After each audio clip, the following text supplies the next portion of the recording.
Before we come to the Lord in prayer, I just wanted to say a word about this past week. If you've watched the news at all, you've seen the tragedy that has unfolded in Buffalo with a young man who killed 10 people and injured 3 others in that shooting. And I want to pray for those people, but I think it's important as a church that we call that what it is. And it was racially motivated. It was born of a certain mindset and philosophy of white supremacy, and there is no place for that in our country. There's no place for that in any church, and unfortunately, and the reason I'm bringing it up is there are more than a few white Christians who have bought into this kind of thinking. It is in the church, not in every church, but in too many churches.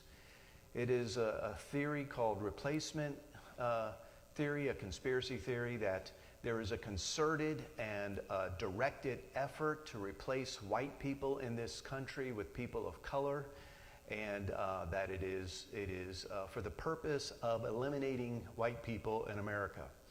And there is no place for that in the church. Do we have issues with immigration in terms of illegal immigration that we need to deal with as a country? Of course we do, and we need to deal with those. But to say that this is a concerted effort is very different. And what that does is when somebody gets that idea in their mind, then it becomes an existential threat. And when it becomes an existential threat, then we are, in our minds, right, we become justified in thinking any means are necessary to deal with this threat are okay. And that's where this young man was. He'd grown to hate people of color because he believed this lie. And as a church, we need to firmly and clearly say that that is not right. Every person is made in the image of God. Unborn people, born people, white people, black people, Asian people, native people, every person is made in the image of God, and every person needs to be treated with dignity and respect.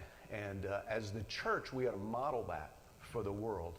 And so that's one of the things I love about our church is the diversity that we have here. I think it's a good picture, or at least a start of a good picture of what heaven's going to be like. And so I just wanted to say that this morning and make kind of a clear statement about that, so that we can not only pray for the people in Buffalo, but also understand where this comes from and pray for that root cause of ideas matter. Ideas matter. They create an environment in which people act based on those ideas. And I think it's important that we talk about the ideas as well as the tragedy that's occurred. So would you pray with me? Father, we come this morning and we want to lift up, as we've been just talking about, the people in Buffalo. Lord, we've heard so many of the stories of the individuals and their families, and it's kind of brought this faraway tragedy home. It's made it more personal to hear these stories, Father. But even without hearing the stories, Lord, we know what a tragedy this is and what an act of evil this is for one person to take it upon himself to take the lives of other people. Lord, you alone have that right. And so, Father, we pray for several things. We pray for these families, Lord. Give them grace as they grieve. Father, we pray for the grace that they'll need, Lord, not just to grieve, but to deal with the anger at what's happened, and to deal with it in a way that is good and right and helpful. Father, we pray for the justice system to act swiftly and justly in this matter. But Lord, we pray for the deeper issues here, Lord, that there's people in our society, Father, who promote hate and who call people to action based on that hate. And Father, I pray that you would deal with our nation, Lord. And there are a lot of issues in our nation, but this is one of them. Lord, this idea of white supremacy that's just is a part of our founding and it's hanging on. Lord, we pray that your Spirit would move among the people of our nation. Lord, to bring people to faith in Christ, but then also bring them to love others as you love us, all people. And so, Father, we pray that you would protect us, Lord, from this lie and from the actions that it bears, Lord, the fruit that it bears.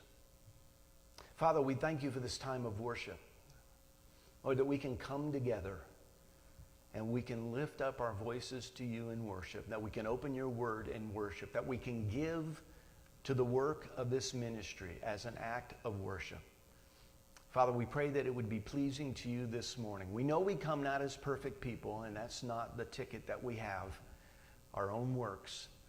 Father, the reason we can come into your presence and we can come boldly to your throne of grace, that we can come and worship without fear, is because of Christ and what he's done for us. And so we do come boldly. We do come joyfully and cheerfully to worship you this morning. In Jesus' name, amen.